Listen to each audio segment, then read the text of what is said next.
எப்படி வந்து இந்த சோஷியல் மீடியாவை இந்த மாதிரியான ஆட்கள் கையில் வைத்துக்கொண்டு நாட்டையே புரட்டி போடக்கூடிய போராட்டங்கள் அதற்கு ஒரு விஷயங்களை ஏற்படுத்துகிறார்கள் அப்படிங்கிறத நம்ம பார்க்கும்பொழுது இதற்கான ஒரு ரெகுலேஷன் இன்னைக்கு தேவையா இல்லையா என்பதை நம்ம யோசிக்கணும். தேவை என்பதை தான் இன்னைக்கு வந்து நீதிமன்றம் சொல்லியிருக்கு. நம்மளுடைய பார்வையும் தேவை என்பது தான். இல்லைன்னா இதுவே வந்து நாளைக்கு வந்து இந்த நாட்டினுடைய ஒருமைப்பாட்டிற்கும் தேச பாதுகாப்பிற்கும் அச்சுறுத்தலாக மாறி வருகிறது என்பதையும் நம்ம தொடர்ந்து பார்த்துட்டு இருக்கோம். சொல்லப்போனால் இப்போ நம்ம பாருங்கள், ஆபரேஷன் சிந்தூர். இந்த ஆபரேஷன் சிந்தூர் பொழுது எவ்வளவு பொய் செய்திகள் எதை வைத்து பரப்பப்பட்டன? இதே சமூக ஊடகங்கள், இதே வலைதளங்களை வைத்து தானே பரப்பப்பட்டது. அப்போ கருத்து சுதந்திரம்ங்கிற பேரில் நீங்கள் எந்த செய்தி வேணால் நம்ம பறக்கலாமா நாட்டில்? இந்த ஐ லவ் முகமது பிரச்சனை வந்தோடனே எல்லா துலுக்கர்களும் உடனே ஐ லவ் முகமது அப்படின்னு சொல்லிட்டு அவங்களுடைய சோஷியல் மீடியாவில் வைக்க தொடங்கியிருக்கிறார்கள். இதற்கு பிறகு இதே போல் குஜராத்தில் ஒருத்தர் ஐ லவ் மகாதேவ் அப்படின்னு அதற்கு கவுண்டராக இந்துக்கள் வைத்திருக்கும்போது அவரும் அது ஐ லவ் மகாதேவ்னு ஒருவர் வைத்திருந்திருக்கார். இதை ஊட்டி தான் இந்த கர்பா டான்ஸில் வந்து நடந்த இடத்துல வந்து ஒரு மிகப்பெரிய கலவரம் நடந்து அங்கே பெண்கள் எல்லாம் தாக்கப்பட்டிருக்கிறார்கள், காவல்துறையினர் தாக்கப்பட்டிருக்கிறார்கள், இந்துக்கள் கடைகளை மட்டும் பார்த்து அடித்து உடைத்திருக்கிறார்கள். இவ்வளவு சம்பவமும் அங்கே நடந்திருக்கிறது. என்ன அப்படின்னு சொன்னால், ஏற்கனவே சஞ்சய் ராவத் அங்கே வந்து இருக்கக்கூடிய ஃபினான்ஸ் மினிஸ்டர் இதே இந்த ஜென்இசட் குரூப்புகளால் அடித்து விரட்டப்பட்ட பொழுது அதை வந்து இங்கே இருக்கக்கூடிய நிர்மலா சீதாராமன் அவர்களோடும் அதுக்கப்புறம் அமித்ஷா அவர்களையும் டேக் பண்ணி இந்த அவர் வந்து ட்விட்டர் போஸ்ட் போட்டது இதெல்லாத்தையும் நம்ம வந்து இந்த இடத்துல கம்பேர் பண்ணி நம்ம பார்க்கணும். அப்போ இந்தியாவிலையும் இதே போன்ற ஒரு ஸ்திரமற்ற ஒரு தன்மையை ஏற்படுத்த வேண்டும். இந்த மாதிரியான ஒரு கலவரங்கள், ஏதாவது ஒரு பிரச்சனை வந்தால் அந்த பிரச்சனையை வைத்து ஒரு மிகப்பெரிய கலவரமாக அதை மாற்ற வேண்டும் என்று மிக நீண்ட நாளாக ஒரு திட்டம் என்பது இங்கே தொடர்ந்து நடந்து கொண்டு தான் இருக்கிறது. இந்த போர் நிறுத்தத்துக்கு இந்தியா தான் உதவ முடியும் அப்படிங்கக்கூடிய அளவில் இன்னைக்கு வந்து ஜெலன்ஸ்கி வந்து இன்னைக்கு பேசியிருக்கிறார். அப்போ என்ன ஆச்சு அப்படின்னு சொன்னால், இன்னைக்கு ட்ரம்ப்போட மூஞ்சில் வந்து கரிய பூசியிருக்காங்கன்னு தான் சொல்லணும். ஏன்னா என்ன சொன்னார், உக்ரைனில் ஓடுற ரத்தத்துக்கே காரணம் வந்து இந்தியா தான் அப்படின்னெல்லாம் வந்து பேசிட்டு அப்படியே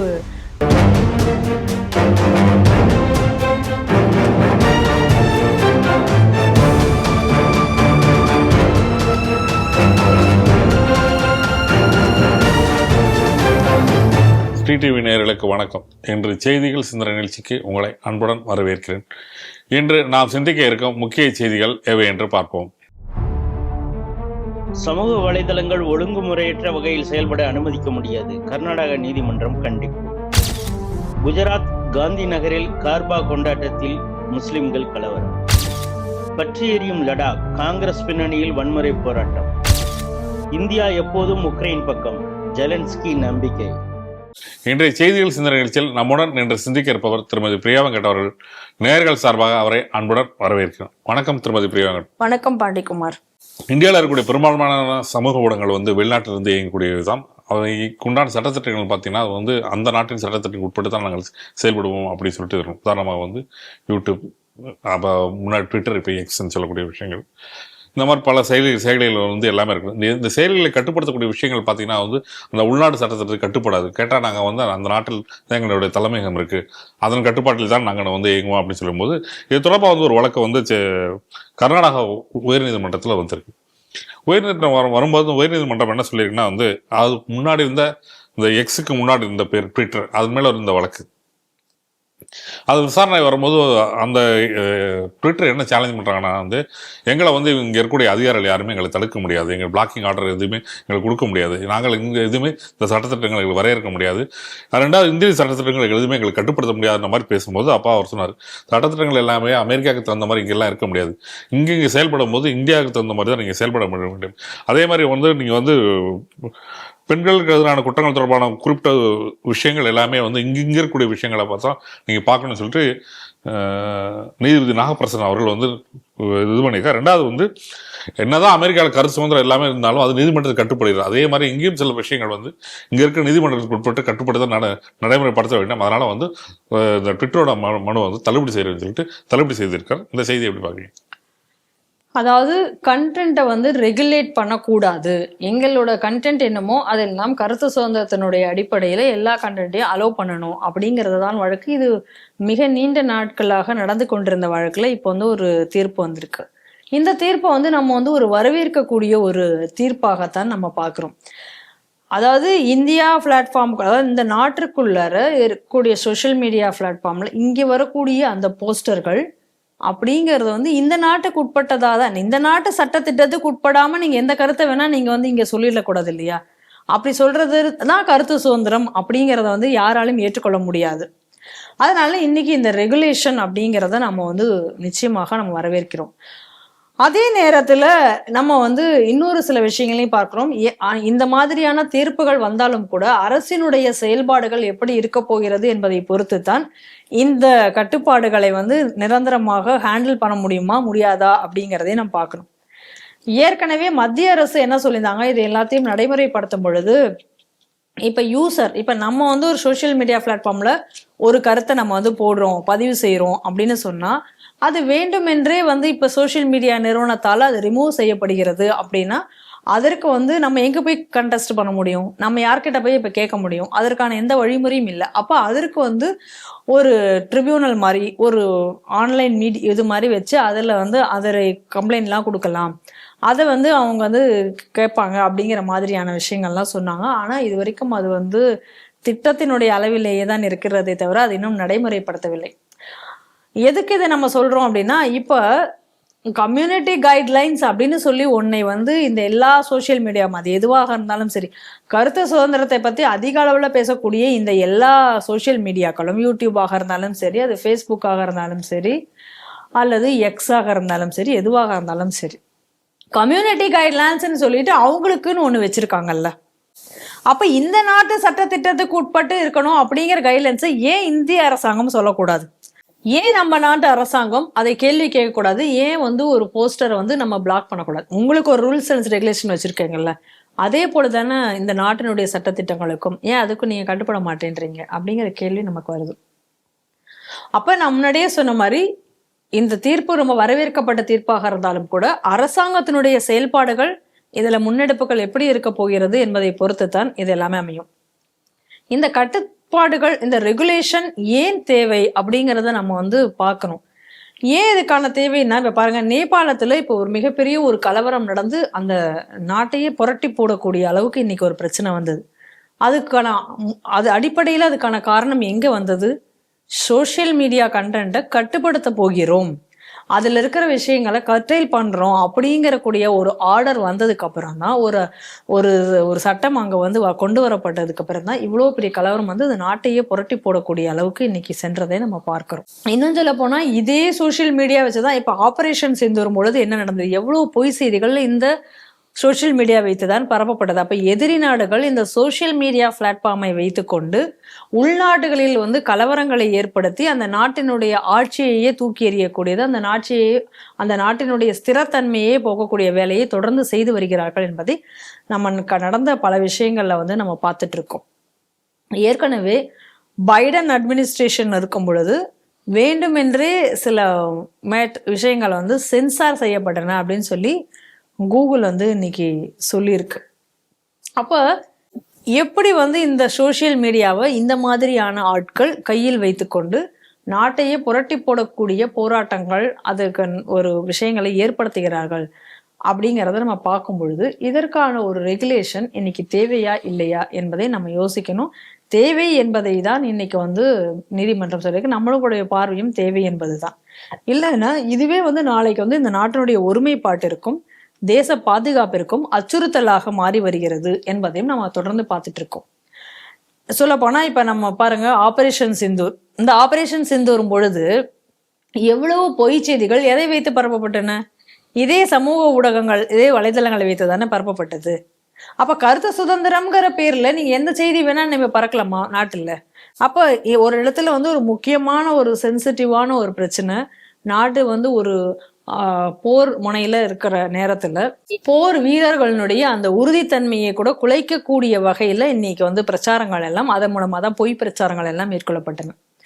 அப்ப இந்த மாதிரியான விஷயங்கள் எல்லாம் நடக்கும் பொழுது அப்ப கவர்மெண்ட்டுக்கு அப்படின்னு சொல்லி எந்த விதமான ஒரு பிடியும் இல்லை அப்படின்னு சொல்லி எப்படி வந்து ஒரு நிறுவனம் வந்து கேட்க முடியும்? இருக்கக்கூடாது, நாங்க கருத்து சுதந்திரங்கிற பேர்ல என்ன வேணா எல்லாத்தையும் அலோவ் பண்ணுவோம் அப்படிங்கறத ஏற்றுக்கொள்ள முடியாத விஷயங்கள்.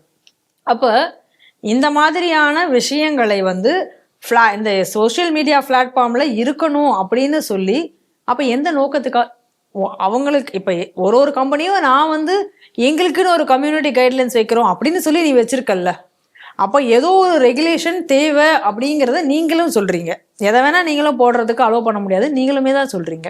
அப்போ ஒரு அரசாங்கமும் இந்த நாட்டிற்கு எதிரான விஷயங்களை வரக்கூடாது, இந்த கவர்மெண்ட்டுக்கு தேவையில்லாத விஷயங்கள் அல்லது பொய்யான விஷயங்களை பரப்புறதுக்கான ஒரு அனுமதியை அந்த சோஷியல் மீடியாவுக்கு வழங்க முடியாது அப்படின்றத சொல்லும் பொழுது அது ஏற்க முடியாது அப்படின்னு சொல்லி இந்த சோஷியல் மீடியா நிறுவனங்கள் இந்த மாதிரியான ஒரு கைட்லைன்ஸ் அண்ட் ஒரு ரெகுலேஷன்ஸை வந்து நாங்கள் வந்து ஏற்க மாட்டோம் அப்படின்னு சொல்றாங்க அப்படின்னு சொன்னா அப்போ அவர்களுக்கு ஏதோ ஒரு உள்நோக்கம் இருக்கிறது அப்படிதான் அர்த்தமாகிறது. ஏதோ ஒரு பொலிட்டிக்கல் ஒரு அல்டீரியர் மோட்டிவ் வந்து அவங்க கிட்ட இருக்கு. அப்ப அதற்கு வந்து இது உபயோகப்பட வேணும் அப்படிங்கக்கூடிய ஒரு எண்ணம் அதோட செயல்படுவதாக தான் தெரியுது. ஏன் ஒத்துக்க மாட்டேன்னு சொல்லி இவ்வளவு நாட்கள் வந்து இதற்கான ஒரு நீண்ட ஒரு வழக்கை வந்து அவர்கள் தொடர்ந்து நடத்த வேண்டும் அப்படிங்கிற கேள்வி நமக்கு வருது. அதனால இன்னைக்கு கர்நாடகா உயர்நீதிமன்றம் கொடுத்திருக்கிற தீர்ப்பு அப்படிங்கிறது மிகுந்த வரவேற்புக்குரிய ஒரு தீர்ப்பு. ஆனால் அதற்கு தகுந்த மாதிரியான அரசாங்கமும் அதுக்கான ரூல்ஸ் அண்ட் ரெகுலேஷன்ஸ் எல்லாத்தையும் போட்டு இவைகளை கட்டுப்படுத்த வேண்டிய ஒரு காலகட்டத்தில் நாம் இருக்கிறோம். ஏன்னா மற்ற நாடுகளில் நடந்திருக்கக்கூடிய இந்த பிரச்சனைகளை வைத்து பார்க்கும் பொழுது நாம் வந்து இன்னைக்கு அது அவசியமாக அதை கட்டுப்படுத்த வேண்டிய ஒரு நிலையில் இருக்கிறோம் என்பதும் மிக தெளிவாக தெரிகிறது. கடந்த காலங்களில் பார்த்தோம், குறிப்பாக வந்து இந்துக்கள் பண்டிகை எப்பொழுதெல்லாம் வருகிறதோ அப்பொழுதுதான் வந்து அதுக்கு வந்து குறிப்பாக இந்துக்கள் ஊர்வலமாக சொல்லுது, இந்துக்கள் மத ஊர்வலங்கள் போவது. உதாரணத்துக்கு பார்த்தீங்கன்னா ராமநவமி நடந்தது, அதே மாதிரி இதுக்கு முன்னால் நடந்த விஜயதசமி கூட்டங்கள், துர்கா பூஜைகள், இந்த மாதிரி பூஜைகளில் பார்த்தீங்கன்னா வந்து எல்லாத்துலேயும் விஷயத்துலையும் வந்து ஏதோ ஒரு பிரச்சனை எங்கிருந்து பார்த்தீங்கன்னா ஒரு துளுக்கரட்டு இருந்து ஆரம்பிக்கக்கூடிய ஒரு பிரச்சனையாக இருக்கும். அவர்கள் ஒன்று சமூக வலைதளங்கள் தவறான கருத்தில் வருவோம், இல்லாது அந்த கூட்டத்தில் கல்லெறிதல், இல்லை அந்த கூட்டத்தின் மேலே எச்சி துப்புதல், இந்த மாதிரி விஷயங்கள் பல்வேறு இடங்களில் நாடு முழுவதும் நடைபெற்று வருது. தொடர்ந்து நம்மளும் செய்திகள் சிந்தனைகள்லாம் விவாதித்து வந்துருக்கோம். அந்த மாதிரி ஒரு விஷயம் தான் இப்போ வந்து நவராத்திரி விழா கொண்டாடப்படுகிறது. நவராத்திரின்னு போகும்போது ஒவ்வொரு இடத்திலும் ஒவ்வொரு விதமாக கொண்டாடப்படும். அப்படி கொண்டாடப்படும் போது குஜராத்தில் பார்த்தீங்கன்னா கர்பா அப்படின்ற விஷயத்தில் வந்து தாண்டியார் நடந்துட்டு இருக்கும். இந்த கர்பா ஒரு கொண்டாட்டத்தில் போது என்ன பண்ணிருக்காங்கன்னா முஸ்லீம் குழுவினர் தாக்குதல் நடத்தியிருக்காரு. இதனால என்ன இருக்குன்னா காந்திநகரில் இருக்கிற டோஹல்காம் தாலுகா பகுதியில் பாகியால் கிராமத்தில் வந்து ஒரு தாக்குதல் நடந்தால் சமூக ஊட பதிவிட்டிருக்காங்க. அந்த பதிவின் மூலமாக என்ன ஆயிடுச்சு, இந்துக்கள் கோவில்கள் மற்றும் வணிகவாளங்கள் மீது துளுக்கர்கள் தாக்குதல் நடத்தியிருக்கார்கள். இதனால என்ன ஆயிடுச்சுன்னா பெரிய ஒரு கலவரங்கள் ஏற்படக்கூடிய ஒரு விஷயங்கள் வந்திருக்கு. இதனோட போலீஸ் வந்து பலரை கைது செய்து வன்முறை கட்டுக்குள் கொண்டு வந்திருக்காங்க. இருந்தாலும் சம்பவம் தொடர்பான விஷயங்கள் குறித்து விசாரணைகள் தொடர்ந்து நடைபெற்று வருகிறது. இந்த செய்தி எப்படி பார்க்குறீங்க? அதாவது இந்த குஜராத்தில் நடந்த கலவரத்திற்கு முன்னாடி வேறு சில விஷயங்களை பார்க்க வேண்டியிருக்கிறது. இது எதன் பின்னணியில இந்த கலவரங்கள் ஆரம்பித்திருக்கிறது அப்படின்னு சொல்லிட்டு கான்பூர்ல ஐ லவ் முகமது அப்படின்னு சொல்லிட்டு ஒரு போஸ்டர் ஒன்று வைக்கப்பட்டிருக்கிறது, ஒரு டிஜிட்டல் போஸ்டர். அந்த போஸ்டர் வந்து கான்பூர்ல ஒரு இடத்துல வச்சிருக்காங்க. அங்க வந்து என்ன அப்படின்னு சொன்னா மிலாடி நபி ஊர்வலத்தை முன்னிட்டு இதை வந்து அவர்கள் செய்ததாக கூறப்படுகிறது. ஆனால் இந்த மாதிரியான போஸ்டர் வந்து இதுவரைக்கும் இவர்கள் வைத்ததில்லை அப்படின்னு சொல்லிட்டு அங்க இருக்கக்கூடிய அந்த பகுதியில் இருக்கக்கூடிய லோக்கல்ல இருக்கக்கூடிய மக்கள் வந்து அதற்கு எதிர்ப்பு தெரிவித்திருக்கிறார்கள். இது எதிர்ப்பு தெரிவிச்ச உடனே என்ன பண்ணிருக்காங்க, காவல்துறையினரும் அங்கு வந்து அதை பத்தி பேசி ஒரு அமைதி உடன்பாடு ஏற்பட்டு அந்த இன்னும் என்ன சொல்லனா எந்த இடத்துல வந்து காவல்துறையினர் அந்த போஸ்டரோ அல்லது அந்த மிலாடி நபி ஊர்வலமோ ப்ரொசஷனுடைய இதுவோ செய்ய வேண்டும் என்று சொல்லியிருக்கார்களோ அதை விடுத்து அது இல்லாம வேற ஒரு இடத்துல இவங்க பண்ணதான் முதல்ல அந்த பிரச்சனையினுடைய மையப்புள்ளியாக இருந்திருக்கிறது. அதுக்கு லோக்கல்ல இருக்கிற மக்கள் எதிர்ப்பு தெரிவித்திருக்கிறார்கள்.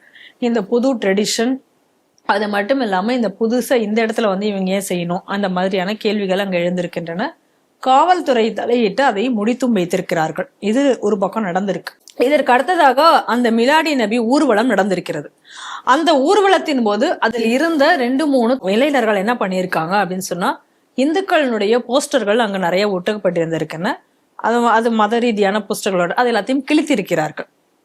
இது கிழித்தெறிந்த ஒரு சம்பவம் ஏற்படவுமே இதனால வந்து இது வந்து ஒரு காவல்துறையினரிடம் இந்த விஷயம் கம்ப்ளைண்டாக புகாராக கொடுக்க அவர்கள் மேல எஃப்ஐஆர் பதிவு செய்யப்பட்டிருக்கிறது.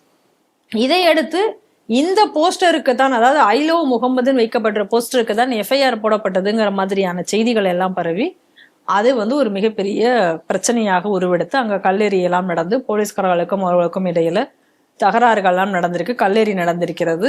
அப்புறம் கூட்டத்தை கலைப்பதற்கு போலீசார் தடியடி எல்லாம் நடத்தியிருக்கிறார்கள். இந்த ஐ லவ் முகமது பிரச்சனை அங்க நடந்த ஒரே ஒரு சின்ன ஒரு சம்பவம் அது அந்த பகுதியிலேயே அது முடிந்திருக்க வேண்டிய சம்பவம். ஆனால் இதை வைத்துக்கொண்டு இன்னைக்கு நாடு முழுவதும் எல்லா இடங்களிலும் இந்த இதை வைத்து இன்னைக்கு போராட்டங்கள், பிரச்சனைகள் நடந்து வருகிறது. மும்பையில நடந்திருக்கு இதே போல, அதே போல வந்து உத்தராகண்ட்ல நடந்திருக்கு, தெலுங்கானால நடந்திருக்கு. இந்த மாதிரி அங்கங்க இந்த ஐலோ முகமது பிரச்சனை வச்சு நடந்திருக்கு. இதே ஐலோ முகமது விஷயமா தான் இந்த குஜராத்லயும் இன்னைக்கு இந்த பிரச்சனை நடந்திருக்கிறது. இந்த ஐலோ முகமது பிரச்சனை வந்தோடனே எல்லா துலுக்கர்களும் உடனே ஐலோ முகமது அப்படின்னு சொல்லிட்டு அவங்களுடைய சோசியல் மீடியால வைக்க தொடங்கி இருக்கிறார்கள். இதற்கு பிறகு இதே போல குஜராத்ல ஒருத்தர் ஐலோ மகாதேவ் அப்படின்னு அதற்கு கவுண்டராக இந்துக்கள் வைத்திருக்கும்போது அவரும் அது ஐலோ மகாதேவ்னு ஒருவர் வைத்திருந்திருக்கார்.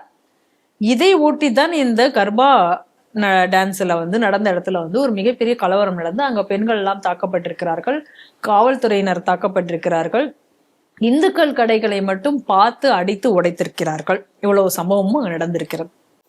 அதாவது இது வந்து பாருங்க, எந்த விதமான ஒரு பிரச்சனையும் கிடையாது, இது பிரச்சனையே கிடையாது. அங்க லோக்கல்ல ஏதோ ஒரு இடத்துல ஒரு சின்ன ஒரு சம்பவம் நடந்திருக்கு, அது பேசி தீர்க்கப்பட்டிருக்கிறது.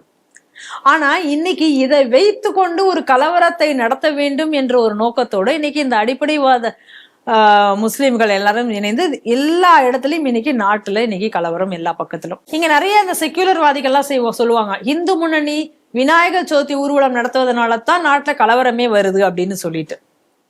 இது குஜராத்ல அந்த பகுதியில நடத்திட்டு இருக்கக்கூடிய ஒரு நவராத்திரி விழா, கர்பா திருவிழா, அவங்க பாட்டுக்கு அந்த நடத்திட்டு இருக்காங்க. அங்க எதுக்கு இந்த மாதிரி போய் இப்ப கலவரம் பண்ணணும்? சரி, அதே போல அந்த வடநாட்டில் நடக்கக்கூடிய கன்வர் யாத்திரா, அதுக்கு மக்கள் சரியாக அவர்கள் அந்த தீர்த்தத்தை எடுத்துக்கொண்டு அவங்க போறாங்க. அப்ப அதுல போய் ஒரு ஆள் வந்து தேவையில்லாம எச்சில் துப்பினார். இதெல்லாம் எதுக்கு தேவையில்லாம நீங்க செய்யணும்? அப்ப செய்யும் பொழுது இதை செய்யறதுனால ஒரு பிரச்சனை வரும், ஒரு கலவரம் வரும். அப்ப அந்த கலவரம் வரும் பொழுது கலவரத்தை ஆரம்பித்து வைக்கிறது இவங்களா இருப்பாங்க.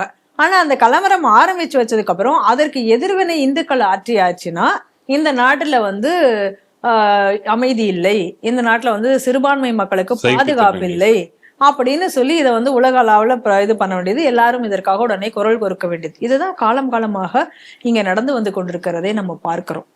இப்ப இன்னொரு முக்கியமான விஷயத்த நம்ம இதுல பார்க்கணும். என்ன நம்ம பார்க்கணும் அப்படின்னு சொன்னா, இப்ப பாருங்க, வக்ஃபு சட்ட திருத்தம் வந்திருக்கிறது.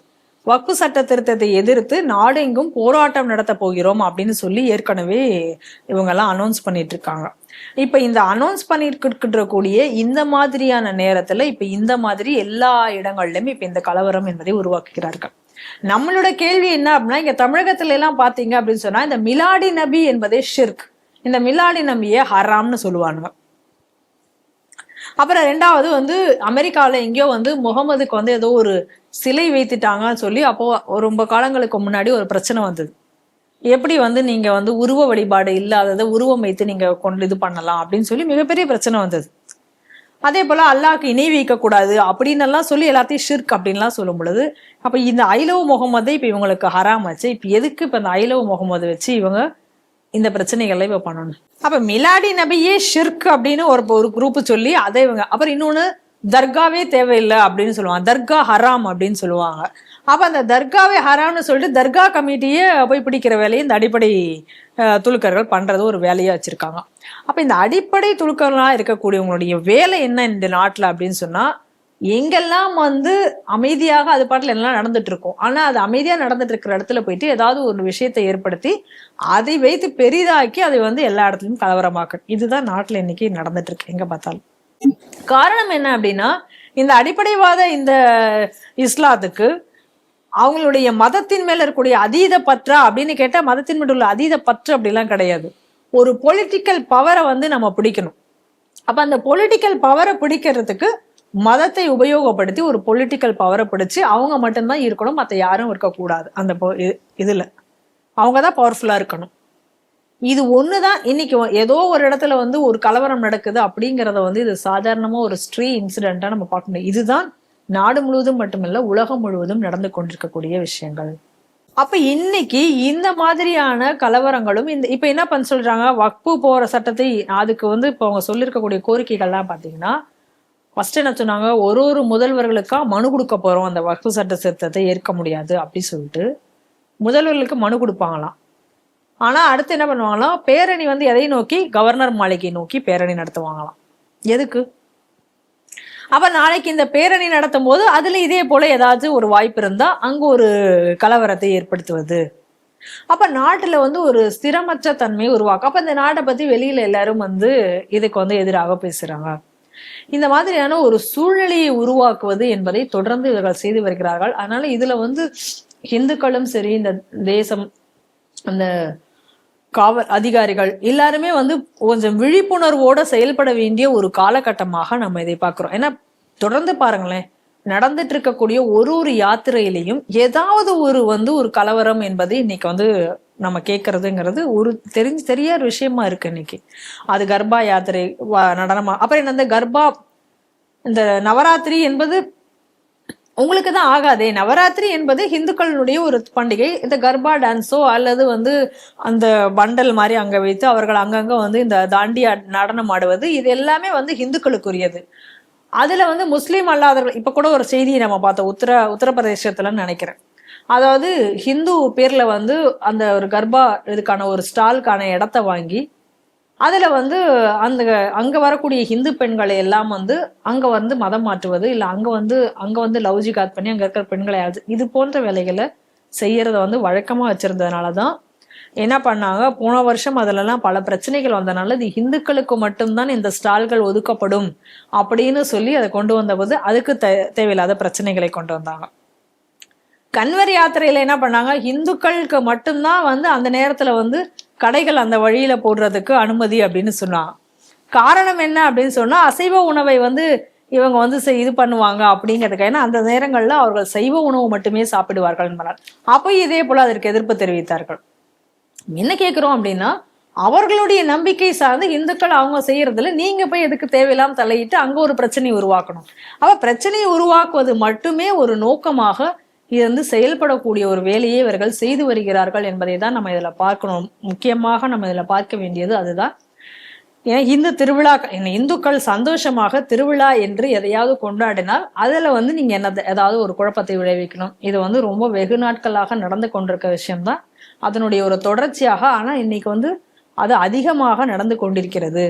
இன்னும் சொல்ல போனா பிஜேபி ஆளக்கூடிய மாநிலங்களில் இது வந்து குறிவைத்து நடந்து கொண்டிருக்கிறது என்பதையும் நாம வந்து இதுல வந்து முக்கியமாக நம்ம பார்க்க வேண்டியதாக இருக்கிறது. அதனால அரசும் சரி, இந்துக்களும் சரி, விழிப்புணர்வோடு இருந்து நம்ம வந்து நம்மளை பாதுகாத்து கொள்ள வேண்டிய ஒரு கட்டாயத்தில் நாம் இருக்கிறோம் என்பதை தான் நம்ம இதுல இருந்து தெரிந்து கொள்ள வேண்டும். கருத்து சுதந்திரம், மத சுதந்திரம் என்று ஓட்டு வங்கிக்காக அப்படின்னு சொல்லிட்டு இந்த கலவரங்களை எல்லாம் அடக்காமல் வேடிக்கை பார்த்து கொண்டிருந்தால், இல்ல இந்த பிரச்சனைகளை ஆரம்பத்திலேயே கிள்ளி எறியாமல் வேடிக்கை பார்த்தால், இவைகள் எல்லாம் நாளைக்கு தேச பாதுகாப்பிற்கு ஊறு விளைவிக்கக்கூடிய விஷயமாக அமையும் என்பதில் எந்தவித சந்தேகமும் இல்லை. நேற்றைய ஊடகங்கள் மற்றும் நாளிதழ்கள் வந்து ஒரு ஒரு பிரதேசத்தை பற்றி திரும்ப திரும்ப திரும்ப சொல்லப்பட்ட ஒரு பிரதேசம் லடாக். இந்த லடாக்ல பார்த்தீங்கன்னா ஒரு வன்முறை பெரிய வன்முறையா இருந்தது. வன்முறை வந்து கட்டுக்குள் கொண்டு வர முடியாத அளவுக்கு பெரிய லெவலில் இருந்தது. கிட்டத்தட்ட பார்த்தீங்கன்னா அந்த வன்முறை வந்து எல்லா அரசு அலுவலரை எரிக்கக்கூடிய அளவுக்கு போடுது. ஏன் காரணம் அப்படின்னு பார்த்தீங்கன்னா வந்து லடாக்குக்கு வந்து 6வது அட்டவணை நிலை எனக்கு வேண்டும் மற்றும் மாநில அந்தஸ்து வேணும்னு சொல்லி கோரிக்கை வைத்து கல்வியாளர் மற்றும் காலநிலை மற்றும் இயக்குனர் சோனம் வாங்சுக் என்பவர் 15 நாள் உண்ணாவிரதம் இருந்தார். இந்த உண்ணாவிரதம் முடித்துக்கொள்ள போகும்போது அது போராட்டமாக மாறுது. அந்த போராட்டத்தின் தொடர்ச்சியாக பார்த்தீங்கன்னா வந்து மத்திய அரசு அலுவலகங்களில் வந்து தீ வைத்து இருக்கக்கூடிய லெவலுக்கு போயிட்டாங்க. கிட்டத்தட்ட பாஜக அலுவலகத்தில் கூட தீ வச்சிருக்காங்க. இது தொடர்பாக வந்து அந்த லெப்டினன்ட் கவர்னர் வந்து பின்னணியில் வந்து எதிர்க்கட்சியின் கூட்டணியில் இருக்கலாம் அப்படின்னு ஒரு சந்தேகம் இருக்கிறது அப்படின்னு ஒரு இது சொல்லியிருக்காரு. அதே நேரத்தில் போராட்டக்காரர்கள் சிலர் பார்த்தீங்கன்னா வந்து நேபாளை சேர்ந்தவர்களும் சில கருத்துக்களும் வந்து கொண்டிருக்கிறது. ஆனால் என்னவா இருந்தாலும் அவங்க சொல்லக்கூடிய விஷயங்கள் என்னென்னா, அவங்க போராட்டத்தில் முன்வைக்கக்கூடிய கருத்துக்கள் என்னென்னா, எங்களுக்கு 6வது அட்டவணை வேண்டும், தனி மாநில அந்தஸ்து வேண்டும் அப்படின்னு சொல்லக்கூடிய தொடர்பாக பேச்சுவார்த்தை நடந்துட்டு இருக்கு. பேச்சுவார்த்தை வெற்றிகரமாக முடியவில்லை. இருந்தும் அந்த அடுத்த சுற்று வந்து அக்டோபர் 6ஆம் தேதி அப்படின்னு நினைக்குது. போராட்டம் அங்கங்கே சில இடங்களில் ஊரடங்கு விட்டது, நிலைமை ஒரு கட்டுக்குள் கொண்டு வரப்படுகிறது. இந்த செய்தி எப்படி பார்க்குறீங்க? இந்த லடாக்ல ஏற்பட்ட கலவரம் அப்படிங்கறது வந்து ஒரு திட்டமிட்ட கலவரம் தானே தவிர, இது ஏதோ ஒரு மக்களுக்கு திடீர்னு ஏற்பட்ட ஒரு கோவத்தினால ஏற்பட்ட ஒரு ஸ்பான்டேனியஸா நடந்த ஒரு விஷயம் நம்ம சொல்ல முடியாது. ஏன் அப்படி நம்ம சொல்றோம் அப்படின்னா, இந்த கலவரத்திற்கு பிறகு நம்ம வெளிவந்துட்டு இருக்கக்கூடிய ஆதாரங்கள் எல்லாத்தையும் நம்ம பார்க்கணும். இப்ப பிஜேபி அலுவலகம் வந்து அங்க எரிக்கப்பட்டிருக்கிறது, அடித்து ஒதுக்கப்பட்டிருக்கிறத நம்ம பாக்குறோம். அதை செய்கிறது வந்து ஒரு வீடியோ வந்து இன்னைக்கு வந்து பிஜேபி தரப்புல இருந்து வெளியிடப்பட்டிருக்கிறது. அந்த வீடியோக்கள்லாம் நம்ம பார்த்தோம் அப்படின்னு சொன்னா, அப்பர்லே வார்டில் இருக்கக்கூடிய அந்த காங்கிரஸினுடைய ஒரு கவுன்சிலர் தான் வந்து அதை எல்லாத்தையும் வந்து முன்னின்று நடத்துவதாக அந்த வீடியோவை பார்த்தாலே நல்லா தெளிவாக தெரிகிறது. ஏற்கனவே கூட இன்னும் சில அங்க இருக்கக்கூடிய காங்கிரஸ்காரர்கள் இந்த கலவரத்திற்கு முன்னாடி வந்து பல விஷயங்களை தூண்டுதல் விஷயமாக நிறைய வீடியோ பேசினதாகவும் கூட குற்றம் சாட்டுகிறார்கள். இது ஒரு பக்கம் இருக்கும் பொழுது இந்த வான் சுக் அவருடைய உண்ணாவிரதத்திற்கு பிறகு இந்த 11 நாள் உண்ணாவிரதத்தினுடைய முடிவில் இந்த பிரச்சனை அப்படிங்கிறது, போராட்டம்ங்கிறது இன்னைக்கு இவ்வளவு பெரிய ஒரு கலவரம்ங்கிறது உருவாயிருக்கு. நீங்க வந்து இந்த ஒரு கலவரம் இன்னைக்கு நடந்திருக்கக்கூடிய இந்த விஷயத்துல இன்னும் நம்ம சில விஷயங்களை நம்ம பார்க்க வேண்டியிருக்கு.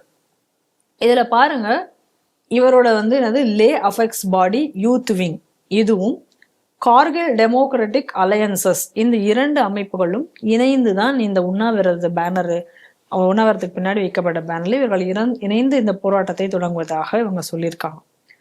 இவங்க வந்து ஒரு பல கோரிக்கைகளை கேட்டிருக்கிற நிலையில ஏற்கனவே வந்து இதற்காக வந்து ஒரு கமிட்டி அமைக்கப்பட்டு அந்த கமிட்டி வந்து ஒரு பேச்சுவார்த்தையும் தொடர்ந்து நடத்தி வருகிறார்கள்.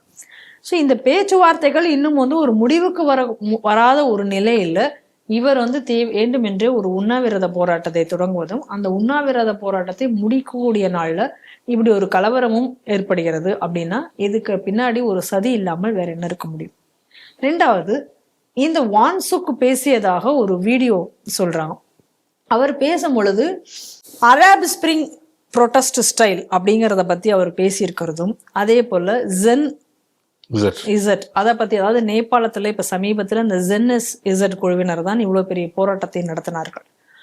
அதை பற்றி எல்லாம் அவர் வந்து மென்ஷன் பண்ணி அவர் பேசியிருக்கிறார், போராட்டம் எப்படி இருக்கணும் அப்படிங்கிறது. அது மாதிரி ஒரு தேதி குறிப்பிடப்படாத ஒரு வீடியோ இப்ப வான்சுக் பேசியதாக வருது. அதாவது ஒரு கலவரத்திற்கு வந்து எப்படி வந்து தயாராகணும், மாஸ்க் எல்லாம் போட்டுட்டு வரணும் அப்படிங்கிற மாதிரியான ரீதியில பேசப்பட்ட வீடியோக்கள் எல்லாமே இன்னைக்கு வரதை நம்ம பார்க்குறோம். அப்ப இது எல்லாத்தையும் வைத்துக்கொண்டு நம்ம பார்க்கும் பொழுது இன்னைக்கு இந்த கலவரம் என்பது ஒரு திட்டமிட்ட கலவரமாகவே தெரிகிறது. அதை தவிர இன்னைக்கு வந்து இன்னும் சில விஷயங்கள் வான்சுக்கை பத்தி வெளியில வந்திருக்கு. இந்த வான்சுக் வந்து சமீபத்துல பிப்ரவரி மாதத்தின் வாக்குல பாகிஸ்தான் சென்று வந்ததாக ஒரு செய்தியும் இன்னைக்கு வெளியாகி இருக்கிறது. அது தவிர இன்னைக்கு வந்து அவருடைய அமைப்புக்கு வந்திருக்கக்கூடிய அந்த பண பரிவர்த்தனைகள் அதுவும் இன்னைக்கு வந்து சர்ச்சைக்குரியதாக இன்னைக்கு வெளியில வந்திருக்கு. இது எல்லாத்தையும் வைத்து பார்க்கும் பொழுது இது கலவரம் என்பது ஒரு திட்டமிட்ட ரீதியிலான ஒரு கலவரம் என்பது மிக தெளிவாக தெரிகிறது. அப்ப காங்கிரஸ் இன்னும் நல்லா நம்ம பார்க்கணும். ராகுல் ஏற்கனவே இந்த ஜென்இசட் கலவரத்தை பத்தி அவர் பேசி வந்ததும், நம்ம நாட்டுல வந்து இதே போன்ற போராட்டங்கள் இங்கும் கலவரங்கள் வெடிக்கும் அப்படின்னு சொல்லி தொடர்ந்து ராகுல் பேசி வருவதையும் நம்ம இதோட ஒப்பிட்டு பார்க்கணும். அது மட்டும் இல்லாம இன்னொரு விஷயத்தையும் நம்ம இதோட வந்து நம்ம சேர்த்து வச்சு பார்க்கணும். என்ன அப்படின்னு சொன்னா, ஏற்கனவே சஞ்சய் ராவத் அங்க வந்து இருக்கக்கூடிய பினான்ஸ் மினிஸ்டர் இதே இந்த ஜென்இசட் குரூப்புகளால அடித்து விரட்டப்பட்ட பொழுது அதை வந்து இங்க இருக்கக்கூடிய நிர்மலா சீதாராமன் அவர்களோடும் அதுக்கப்புறம் அமித்ஷா அவர்களையும் டேக் பண்ணி இந்த அவர் வந்து ட்விட்டர் போஸ்ட் போட்டது, இதெல்லாத்தையும் நம்ம வந்து இந்த இடத்துல கம்பேர் பண்ணி நம்ம பார்க்கணும். அப்ப இந்தியாவிலையும் இதே போன்ற ஒரு ஸ்திரமற்ற ஒரு தன்மையை ஏற்படுத்த வேண்டும். இந்த மாதிரியான ஒரு கலவரங்கள், ஏதாவது ஒரு பிரச்சனை வந்தா அந்த பிரச்சனையை வைத்து ஒரு மிகப்பெரிய கலவரமாக அதை மாற்ற வேண்டும் என்று மிக நீண்ட நாளாக ஒரு திட்டம் என்பது இங்க தொடர்ந்து நடந்து கொண்டு தான் இருக்கிறது. இதை நம்ம தொடர்ந்து நம்ம இங்க வந்து பார்த்துட்டு தான் இருக்கோம். இதுக்கு முன்னாடி மணிப்பூர்ல இதே போன்ற ஒரு கலவரத்தை ஏற்படுத்தி அது நாடு முழுவதும் பரவுவதற்கான ஒரு வேலையை இன்னைக்கு வந்து செஞ்சாங்க. இப்ப இன்னைக்கு வந்து இந்த லடாக்கை மையப்படுத்தி இதை வச்சு இன்னைக்கு வந்து ஒரு மிகப்பெரிய கலவரத்தை இங்க உருவாக்கணும்.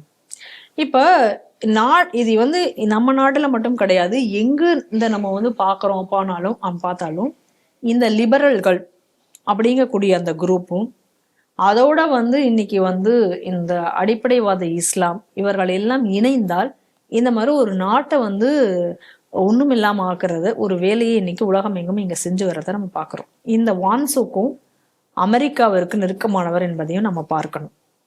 ஏற்கனவே நேபாளத்துல ஒரு மிகப்பெரிய கலவரம் வந்து ஒரு பிரச்சனை வந்த பொழுது, பங்களாதேஷ்ல வந்தபோது அமெரிக்கால பின்பற்றது. இப்ப யூனஸ் வந்து இன்னைக்கு பங்களாதேஷனுடைய யூனஸ் அமெரிக்காவிற்கு மிக நெருக்கமானவர். அப்பவே நம்ம என்ன சொன்னோம், இந்தியாவிலும் இது போன்று அமெரிக்கா பல பிரச்சனைகளை ஏற்படுத்துவதற்கான இந்த வேலைகளை வந்து செய்யும். இந்த மாதிரி நடக்கக்கூடிய சின்ன சின்ன லெவல்ல நடக்கக்கூடிய விஷயங்களை பெரிதாக்கி அதை வந்து கலவரமாக அது மாற்றும் அப்படிங்கக்கூடிய விஷயத்த நம்ம ஏற்கனவே நம்ம சொல்லிட்டு இருந்தோம். அது இன்னைக்கு நடந்து கொண்டிருக்கிறது. உதாரணத்துக்கு பாருங்க, இந்த லெஃப்ட் விங்கு, இந்த லிபரல் இதெல்லாம் பேசுறவங்களாம் எப்படி நடந்துப்பாங்கிறதுக்கு ஒரு உதாரணம் பாருங்க. காசா என்ன பண்ணுச்சு, அங்க இருக்கக்கூடிய ஹமாஸ் என்ன பண்ணாங்க, இஸ்ரேல்ல நடந்த ஒரு மத வழிபாட்டுல போயிட்டு அந்த ஹமாஸ் தான் முதல்ல போயிட்டு இஸ்ரேல் அங்க போய் அடிச்சாங்க. அதற்கு பழி வாங்குவதற்காக இஸ்ரேல் திரும்ப இந்த பக்கம் வந்தது உடனே ஏதோ இஸ்ரேல் வந்து இன்னைக்கு ஒரு பெரிய ஒரு கொடூரக்கார மாதிரியும், இன்னைக்கு வந்து ஹமாஸ் வந்து அப்பாவிகள் மாதிரியும் இன்னைக்கு வந்து ப்ரொடெஸ்ட் பண்ணிட்டு இருக்காங்க.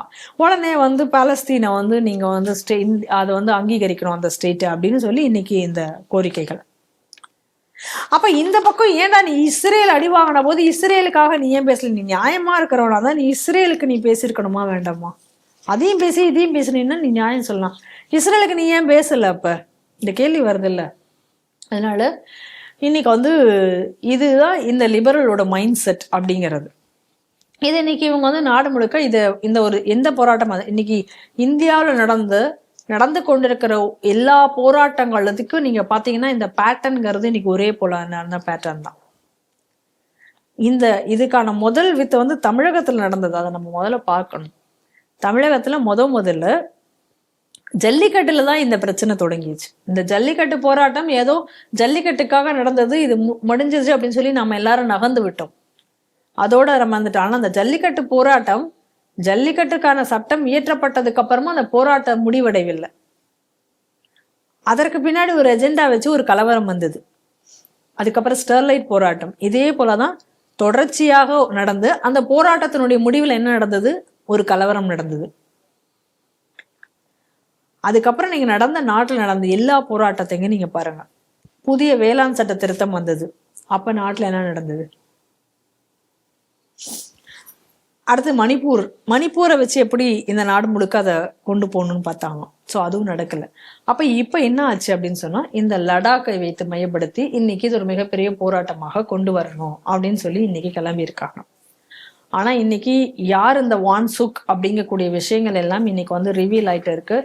இன்னும் சொல்ல போனா இவருக்கு வந்திருக்கக்கூடிய பண பரிவர்த்தனைகள் பத்தி எல்லாம் இன்னைக்கு அது ஒரு பேசு பொருளாக மாறி இருக்கிறது.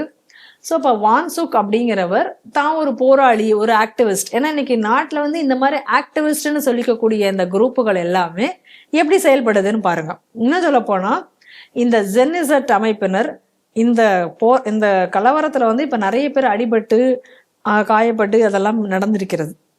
அதுல நிறைய பேர் இந்த ஜென்னிசட்டை சேர்ந்த, அதாவது நேபாள குரூப்பை சேர்ந்த பலர் இதுல இருக்கார்கள் அப்படிங்கக்கூடிய விஷயமும் இன்னைக்கு வெளியில வந்திருக்கு. இப்ப சைனாவுடைய பார்டரை வந்து இந்த லடாக் சைனா பார்டர் இன்னைக்கு ஷேர் பண்ணக்கூடிய நிலையில இன்னைக்கு இந்த மாதிரியாக ஒரு ஸ்திரமற்ற தன்மையை வந்து இந்த லடாக்ல வந்து ஏற்படுத்தணும் அப்படிங்கிறதுக்கான ஒரு மிகப்பெரிய ஒரு விஷயத்தை இன்னைக்கு இங்க வந்து நடத்தி கொண்டிருக்கிறது. இது அமெரிக்காவுடைய பங்கு இதுல இருக்கும் என்று நமக்கு வந்து நம்ம ஏற்கனவே சொல்ற மாதிரி இந்த சந்தேகம் நமக்கு அதிலும் இருக்கிறது. இதுல என்ன அப்படின்னு சொன்னா, இன்னைக்கு வந்து பாகிஸ்தானுடைய ஹேண்ட் எவ்வளவு தூரம் இதுல இருக்கு அப்படிங்கிறதையும் பார்க்கணும். ஏன்னா இப்ப நேரடியாக மோத முடியாமல் என்னெல்லாம் வழி இருக்கு. ஏன்னா நம்ம ஆபரேஷன் சிந்தூர்ல அடி வாங்கின வழியிலிருந்து இன்னும் அவர்கள் மீண்டு வரவில்லை. இனி மீண்டு வருவதற்கும் பல நாள் ஆகும். டைரக்டா நம்மளால போர் போட முடியாது. அப்ப சுத்தி நம்ம நாட்டுக்குள்ளார என்னென்ன மாதிரியான பிரச்சனைகளை உருவாக்கலாம், இது பாகிஸ்தானுடைய ஒரு நிச்சயமான ஒரு இதுவாக இருக்கும். அப்ப இந்த ஒரு ஆங்கிள்லயும் நம்ம வந்து அதை வந்து நம்ம பார்க்க வேண்டி இருக்கிறது. அதே சமயத்துல நம்ம இன்னும் சில விஷயங்களை நம்ம இதுல பார்க்க வேண்டி இருக்கிறது. என்ன நம்ம பார்க்க வேண்டியிருக்கு அப்படின்னு சொன்னா, இப்ப அரசாங்கம் வந்து NSC-IM தடையை வந்து நீட்டிப்பு செய்திருக்கிறார்கள். ஏன்னா NSC-IM அந்த பேச்சுவார்த்தையில அவங்க வந்து அந்த தனி கொடி தனி அது எதிரையும் வந்து அதெல்லாமே நான் நெகோஷியபிள் அப்படின்னு பேசியதை தொடர்ந்து அவங்களும் அதை ஒத்துக்கல. அதை வந்து தடை நீட்டிப்புன்னு சொல்லிட்டான். எந்த மாதிரியான நேரத்துல இது எல்லாமே நடக்குது அப்படிங்கிறத பார்க்கணும். இப்பதான் வந்து அமெரிக்காவினுடைய டாரிஃப் நமக்கு இப்ப பெரிய ஒரு பிரச்சனையாக இப்ப நம்ம வந்துட்டு இருக்கு. இந்த நேரத்துல அந்த பிரச்சனைகளை எல்லாம் அதிகரித்து, அதாவது நாட்டுல அதிக அளவுல பிரச்சனைகள் வரணும். அப்ப அதிக அளவுல நாட்டுக்குள்ளார பிரச்சனை அப்படிங்கிறது வரும் பொழுது ஆட்டோமேட்டிக்கா ஒரு கட்டத்துல மக்களை வந்து கொந்தளிக்க வைத்து நாட்டுல வந்து ஒரு நிலையற்ற தன்மையை ஏற்படுத்த வேண்டும். இதுதான் இந்த போராட்டத்திற்கெல்லாம் பின்னாடி உள்ள நோக்கம். அப்போ இந்த சமயம் பார்த்து ஏற்கனவே ஒரு பிரச்சனை இருக்கக்கூடிய இந்த சமயத்தில் ஓட்சோரி பிரச்சனை இதை ராகுல் தொடர்ந்து பேசி வருகிறார். இன்னைக்கு வக்ஃப் சட்ட திருத்தத்துக்கு எதிராக நாங்கள் வந்து போராட போகிறோம் அப்படின்னு சொல்லி இப்போ இந்த அடிப்படைவாத முஸ்லிம்கள் நாங்கள் வந்து ஒரு பேரணியை நடத்துவோம் அப்படின்னு சொல்லி மாற்றார்கள். அந்த போராட்டம் கூட நான் ஏற்கனவே சொன்ன மாதிரி அது கலவரமாக மாற்ற முயலலாம். அதனால லடாக்ல நடந்த ஒரு போராட்டம் அப்படிங்கிறது ஒரு தனிப்பட்ட போராட்டமோ ஒரு தனிப்பட்ட விஷயமோ கிடையாது. இது நாடு முழுவதும் இந்த மாதிரியாக ஒரு ஸ்திரமற்ற தன்மை ஏற்படுத்துவதற்காக இன்னைக்கு அமெரிக்கா என்ன செய்ய வேண்டும், இல்ல வெளிநாடுகள் நம்ம நாடை வளர விடாம செய்வதற்கு என்ன சதி செய்ய வேண்டும் எதிரி நாடுகள் என்ன நினைக்கிறதோ அதற்கு ஆதரவான குரலாக இன்னைக்கு காங்கிரஸ் பேசிக்கொண்டு இந்த விஷயங்களை காங்கிரசும் தொடர்ந்து செய்து வருகிறது. அதனால அரசாங்கம் வந்து மிகுந்த வெளிப்போட இருக்க வேண்டிய ஒரு நேரம். எதிரி நாடுகள் செய்ய வேண்டிய வேலைகளை உள்ள இருக்கக்கூடிய எதிர்கட்சிகளாக மாறி செய்யக்கூடிய ஒரு சூழ்நிலை இப்ப நம்ம நாட்டுல இருக்கிறது. அதனால ஏற்கனவே நம்ம ஸ்ரீ டிவியில் அடிக்கடி சொல்லிட்டு இருக்கிறதா, இந்த மாதிரி போராட்டங்கள் வரும், அரசாங்கம் விழிப்புணர்வோடு செயல்பட வேண்டும், இந்த விஷயங்களை ஆரம்பத்திலேயே கிள்ளி எறிய வேண்டும் என்று. அது இன்னைக்கு மீண்டும் லடாக் விஷயத்திலையும் உறுதியாகி இருக்கிறது. ஒரு சில நாடுகள் மேல் போர் தொடர்பு போர் வந்து குறிப்பிட்ட நாட்களில் முடியும், இல்லை குறிப்பிட்ட நாட்கள் ஒரு 2 நாள் சமாதானமாக பேசிடுறோம். இது பார்த்தீங்கன்னா ஒரு டெஸ்ட் மேட்ச் மாதிரி நீண்ட காலமாக ஒரு போர் நடந்து கொண்டே இருக்கிறது. இதனால வந்து பார்த்தீங்கன்னா சில நாடுகள் வந்து பொருளாதாரத்தோட தேக்க நிலையில் மந்த நிலையில் ஏற்படுகிறது. சில நாடுகள் இருக்கு. இதை வைத்து அமெரிக்காவும் தனக்கு சாதகமாக பயன்படுத்தக்கூடிய முயற்சிகளும் செய்கிறது அப்படின்னு சொல்லி ஒரு பேச்சுவார்த்தை இருக்கு. அதே நேரத்தில் ரஷ்யாவும் தனக்கு சாதகமான விஷயங்களும் செய்து கொண்டே இருக்கிறது. அதே நேரத்தில் பார்த்தீங்கன்னா ஒரு விஷயம் வந்து இதுக்கு முன்னால் பாலவதன் அவர்கள் சொல்லியிருந்த விஷயம், 2 நாடுகளோட பொருளாதாரமும் இந்த காலத்தில் சரியவில்லை. ரஷ்யாவோட பொருளாதாரமும் அப்படியே இருக்கிறது, அதனோட கரன்சி வேல்யூ கூடியது, அமெரிக்கன் கரன்சி வேல்யூ கூடுது. ஆனால் வந்து போர் நடைபெற்று கொண்டு இருக்கிறது. இது என்னன்னு தெரியல. ஆனால் அதே நேரத்தில் வந்து எல்லாரோட பார்வையும் இந்தியா நோக்கி திரும்புகிறது. இது 3ஆம் தரமான ஒரு விஷயம் இருக்கு. அதில் பார்த்தீங்கன்னா உக்ரைன் அதிபர் அதிகமாக நம்பக்கூடிய ஒரு நபரை பார்த்தீங்கன்னா ஒரு மத்தியஸ்தம் செய்யக்கூடிய நபராக நினைக்கக்கூடியது வந்து அவர் வந்து இந்தியாவை தான் நம்புறார். குறிப்பாக பொறுத்த வரைக்கும் இந்தியா வந்து ரஷ்யாவோட ஆயில் வாங்கிறது, அதனால தான் வந்து மறைமுகமாக வந்து ரஷ்யா போருக்கு இந்தியா உதவுகிறது என்று ட்ரம்ப் கூறிய பின்பும் இவர் வந்து இந்தியாவை நம்புகிறார். ஏன்னா இந்தியாவில் மட்டும்தான் போர் நிறுத்தம் செய்ய முடியும், சீனாவால் முடியாது. ஏன்னா சீனாவும் வாங்கிறது, சீனா மேலே நம்பிக்கை இல்லை. ஆனால் இந்தியா எங்களை எப்படியாவது காப்பாற்றிவிடும் அப்படின்னு நம்பிக்கையின் அடிப்படையில் வந்து ஜெலன்ஸ்கி பேசியிருக்கிறார். இந்த செய்தி எப்படி பாருங்க? அமெரிக்கா தொடர்ந்து வந்து இந்தியா மீது ஒரு குற்றத்தை சாட்டி வருகிறது. அதுக்கு என்ன சொல்லிட்டு இருக்காங்க அப்படின்னு சொன்னா, இன்னைக்கு வந்து உக்ரைன்ல வந்து ஒரு போர் நடப்பதற்கு காரணமே இந்தியா தான். ஏன்னா இந்தியா தான் அதிக அளவுல ரஷ்யா கிட்ட வந்து ஆயில் வாங்குது. அதனால ரஷ்யாவுக்கு வந்து சாங்ஷன் விதிக்க முடியல. ஏன்னா இந்தியா வாங்கிட்டு இருக்கிறதுனால அது வந்து அவங்களுக்கு வந்து இன்னைக்கு அது வாய்ப்பா இருக்கு. இது வந்து ரஷ்யாவினோட நடத்துற வார் கிடையாது, இது வந்து மோடியோட வார் அப்படின்னெல்லாம் வந்து தொடர்ந்து வந்து ட்ரம்ப்புடைய ஆதரவாளர்களும் அதனுடைய அரசாங்கமும் பேசிக்கொண்டே இருக்கிறார்கள். அதனாலதான் 100% டாரிஃப் நாங்கள் விதிக்கிறோம் அப்படின்னெல்லாம் இன்னைக்கு வந்து பேசிட்டு இருக்காரு ட்ரம்ப். ஆனா வந்து இன்னைக்கு யாரை வந்து நீங்க வந்து சொல்றீங்களோ, யாருக்காக நீ பேசுனேன் அப்படின்னு சொல்றாங்களோ அந்த நாடு என்ன சொல்றாரு, அந்த நாட்டுடைய அதிபர் என்ன சொல்றார், இந்தியா தான் எங்களுக்கு வந்து எங்களோட நட்பு நாடு, இந்த போர் நிறுத்தத்துக்கு இந்தியா தான் உதவ முடியும் அப்படிங்கக்கூடிய அளவுல இன்னைக்கு வந்து ஜெலன்ஸ்கி வந்து இன்னைக்கு பேசியிருக்கிறார். அப்ப என்ன ஆச்சு அப்படின்னு சொன்னா, இன்னைக்கு ட்ரம்ப்போட மூஞ்சில வந்து கரிய பூசியிருக்காங்கன்னு தான் சொல்லணும். ஏன்னா என்ன சொன்னாரு, உக்ரைன்ல ஓடுற ரத்தத்துக்கே காரணம் வந்து இந்தியா தான் அப்படின்னு எல்லாம் வந்து பேசிட்டு அப்படியே விக்டிம் மூடெல்லாம் பிளே பண்ணாங்க. ஆனா இன்னைக்கு ஜெலன்ஸ்கி ரொம்ப தெளிவா ரொம்ப திட்டவட்டமா அவர் சொல்லிட்டார், இந்தியா வந்து காப்பாற்றுவோம் அப்படிங்கிற லெவலில் அவர் வந்து இன்னைக்கு பேசுறாரு. என்ன ஒரு கொடுமை அப்படின்னு சொன்னா, இவங்க ரஷ்யாட்ட நீ ஆயில் வாங்குறத பத்தி எல்லாம் அமெரிக்கா பேசிட்டு இருக்கிற நேரத்துல ஒரு ரிப்போர்ட் வருது. என்ன ரிப்போர்ட் அப்படின்னு சொல்லி பார்த்தோம் அப்படின்னா, அதிக அளவுல நம்ம கிட்ட இருந்து ஆயில வந்து டீசலை வந்து எங்கடா உக்ரைன் வாங்குதுன்னு பார்த்தா இந்தியா கிட்ட இருந்து தான் வாங்குது. இந்தியா அதிக அளவுல உக்ரைனுக்கு வந்து எக்ஸ்போர்ட் பண்றாங்க. இந்த ரஷ்யா கிட்ட இருந்து வாங்குற ஆயில அவங்க வந்து ரீஃபைன் பண்ணி அங்க அனுப்புறாங்க. அப்ப இதுல வந்து நம்ம நல்லா தெரிஞ்சுக்கணும், ஏன் இப்போ ஜெலன்ஸ்கிக்கு தெரியாதா இந்த ரஷ்யா கிட்ட இருந்து வர எண்ணெயில இருந்து தான் இந்தியா நமக்கு அதை திருப்பி கொடுக்குது அப்படின்னு தெரியாதா, ரீஃபைன் பண்ண நமக்கு வருதுன்னு சொல்லிட்டு. ஸோ இது நல்லாவே தெரியும். ஆனா இப்ப ஜெலன்ஸ்கி வந்து ரொம்ப தெளிவா சொல்லிட்டார், இந்த பாரு நீ வந்து ஒரு டாரிஃப் போட்டனா அது ஓ நாட்டுக்காக நீ ஏதோ நீ பண்ணணும்னு நினைச்சு நீ இந்தியா மேல நீ வந்து சாங்ஷன்ஸ் போட்டு நீ ஏதோ பண்ணிக்கிட்டு இருக்க, அது உன்னோட பிரச்சனைக்காக நீ பண்ற. அதில் கொண்டு வந்து என் நாட்டை வந்து நீ சேர்க்காத. அதில் என்ன வந்து நீ சொல்லி எனக்காக நான் பண்ணுறேன், உனக்காக தான் நான் வந்து இந்தியாவுக்கு டேரிஃப் போட்டேன் அப்படின்னு எல்லாம் சொல்லி நீ வந்து இந்தியாவை வந்து நீ வந்து பண்ணாத, என்ன வந்து நீ காமிக்காத, நீ டைரக்டாக நீ பேசிக்கோ அப்படின்னு சொல்லி இன்னைக்கு ட்ரம்ப்புடைய இதை வந்து முகத்திரையை கிழிச்சிடுச்சு அப்படின்னே சொல்லலாம். ஏன்னா உக்ரைனுக்காக தான் நான் பண்ணுறேன் அப்படின்னு சொல்லி இன்னைக்கு ஏதோ தான் நல்லவன் மாதிரி அமெரிக்கா இன்னைக்கு தன்னை காமிச்சிக்க முயற்சிப்பதை இன்னைக்கு ஜெலன்ஸ்கி வந்து கிடையாது, அப்படிலாம் கிடையாதுடா, என் பேரை சொல்லி நீ தப்பிக்காத அப்படின்னு இன்னைக்கு சொல்லியிருக்கார். அதை மட்டும் சொல்லலை அவர், இன்னைக்கு வந்து அமெரிக்கா டாரிஃப் போட்டிருக்கிற நிலையில இந்தியாவோட ஃப்ரீ ட்ரேடு வச்சுக்கோங்க அப்படின்னு சொல்லி யூரோப்புக்கு வந்து அவர் வந்து சொல்றாரு, யூரோப்பிட்ட வந்து நீங்க எல்லாரும் போய் அவரோட நட்பு நாடாக இருங்க அப்படின்னு அவர் சொல்றாரு. இப்ப நம்ம ஒரு விஷயத்த நல்லா பார்க்கணும். புட்டின் வந்து மோடிக்காக வெயிட் பண்ணி அவங்க 2 பேரும் தனியா கார்ல பேசிட்டு போயிருக்காங்க. அவர்கிட்ட தனியா பேசணுன்றதுக்காக வெயிட் பண்ணி கார்ல பேசிட்டு போயிறாங்க. அந்த அளவுக்கு வந்து புட்டின் வந்து மோடியோட நெருக்கமா இருக்காரு. இது எல்லாமே வந்து ஜெலன்ஸ்கிக்கு தெரியும். ஏன்னா இன்னைக்கு எல்லாமே சோசியல் மீடியால எல்லாமே செய்திகள்லாம் வெளியில வருது. ஓப்பனா தானே இன்னைக்கு செய்திகள் இது இருக்கு. அப்ப அது தெரியாதா ஜெலன்ஸ்கிக்கு? ஆனா இவ்வளவு தூரம் புட்டின் கூட அவர் வந்து நட்புகரமாக இருக்கார்கள் என்று தெரிஞ்ச பிறகும் ஜெலன்ஸ்கி இன்னைக்கு சொல்ற வேர்டு என்ன அப்படின்னு சொல்லி நம்ம பார்க்கும் பொழுது இன்னைக்கு வந்து ட்ரம்ப் வந்து ஏன்னா ஒரு காமெடியனா நம்ம ஏற்கனவே சொல்லிட்டு இருக்கோம், வெள்ளவடி வேலு அப்படின்னு நம்ம ஸ்ரீ டிவியில் அவரை சொல்லிட்டு இருக்கோம். ஏன் அவர் என்ன, நான் வந்து 7 போரை நிறுத்தினேன், இந்தியா பாகிஸ்தான் போரை நான் தான் நிறுத்தினேன், அந்த போரை நிறுத்தினேன், இந்த போரை நிறுத்தினேன், எனக்கு நோபல் பரிசு வேணும், எப்ப பார்த்தாலும் எனக்கு நோபல் பரிசு கொடு, நோபல் பரிசு கொடு அப்படின்னு. ஏன்னா இப்ப கூட பாருங்க, இந்த டாரிஃப் கூட இது ஏதோ அவர் நாட்டுக்காக அவங்க டாரிஃப் விதிச்சுட்டு இப்போ அந்த பழிய வந்து உக்ரைனுக்காக அப்படின்ற மாதிரி ஒரு சீன் எல்லாம் போடுறாரு. இருந்தாலும் அவருக்கு மனசுக்குள்ள என்ன, ஆபரேஷன் சிந்தூர்ல நிறுத்தினது நான் தான் அப்படிங்கறது இந்தியா ஒத்துக்கல. இது டிஜிஎம்ஓ டாக்ல நடந்தது, அங்கேயோட அது முடிஞ்சிருச்சு. நாங்க தான், நீங்க யாரும் மத்தியஸ்தம், ஏதோ பாகிஸ்தானும் சொல்லிடுச்சு அமெரிக்கா வந்து எங்களுக்கு மத்தியஸ்தம் பண்ணவர், இந்தியா அதுக்கு ஒத்துக்கல. நாங்க வேணா ஒத்துப்போம், ஆனா இந்தியா எப்பயுமே ஒத்துக்காது, ஆனா இந்தியா ஒத்துக்கல அப்படிங்கறது அவங்களும் சொல்லிட்டாங்க. அப்ப என்ன ஆயிடுச்சு, ட்ரம்ப்புக்கு அது ஒரு மிகப்பெரிய அவமானம். என்னடா எத்தனை தடவை அவரு சொல்லி சொல்லி பாக்குறாரு, எங்கெல்லாம் போறாரோ சொல்லி சொல்லி பாக்குறாரு, மைக்க நீட்டா உடனே சொல்லிடுறாரு இந்தியாவுக்கும் பாகிஸ்தானுக்கும் நான் தான் வந்து போர் நிறுத்தம் பண்ணேன்ட்டு. அது நம்ம ஊர் அரசியல்வாதி மாதிரி திடீர்னு சில பேர் இருப்பாங்க நம்ம ஊர்ல, மைக்கை பார்த்த உடனே ஒரு பேட்டி கொடுக்கணும்னு ஆசைப்பட்டு கொடுப்பாங்க. அந்த மாதிரி அவரும் எங்கெல்லாம் போறாரோ அங்கெல்லாம் சொல்லி பார்த்தாரு. ஆனா இந்தியா அதை ஏத்துக்கவே இல்லை, திட்டவட்டமா அதுக்கு மறுத்துருச்சு. அப்போ அதை வந்து அவரால் அதை தாங்கிக்க முடியல.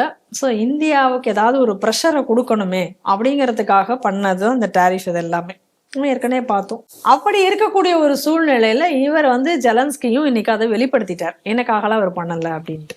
நோபல் பரிசு வேண்டும் என்றும் என்று ஏங்கினாலும் சரி, நான் தான் அமைதியை ஏற்படுத்தினேன் அப்படின்னு சொன்னாலும் சரி, இன்னைக்கு வந்து ஒரு என்ன சொல்றது, ஒரு அல்பத்தனமா ஒரு பரிசுக்காக அலையக்கூடிய ஒரு ஆளாக இன்னைக்கு ட்ரம்ப் மாறி இருக்கார்.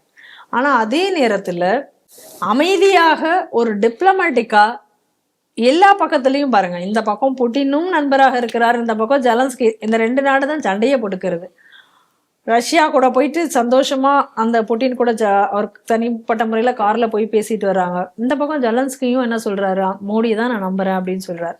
அப்ப இந்த உலக நாடுகளுக்கிடையே வரக்கூடிய போரோ சண்டையோ எல்லாத்தையும் அமைதியான முறையில தீர்த்து வைக்கக்கூடிய உண்மையான அமைதியான தூதுவராக இன்னைக்கு மோடி தான் இருக்கார். அதான உண்மை. ஏன்னா நேத்தி கூட பாருங்க, இந்த இத்தாலி பிரதமர் மெலோனி கூட என்ன சொல்லியிருக்கார், உலக நாடுகளுக்கு இடையே இருக்கக்கூடிய போர்களை வந்து தீர்த்து வைக்கக்கூடிய ஒரு முக்கியமான நாடாக இந்தியா மாறும் அப்படின்னு அவரும் சொல்லியிருக்கார்.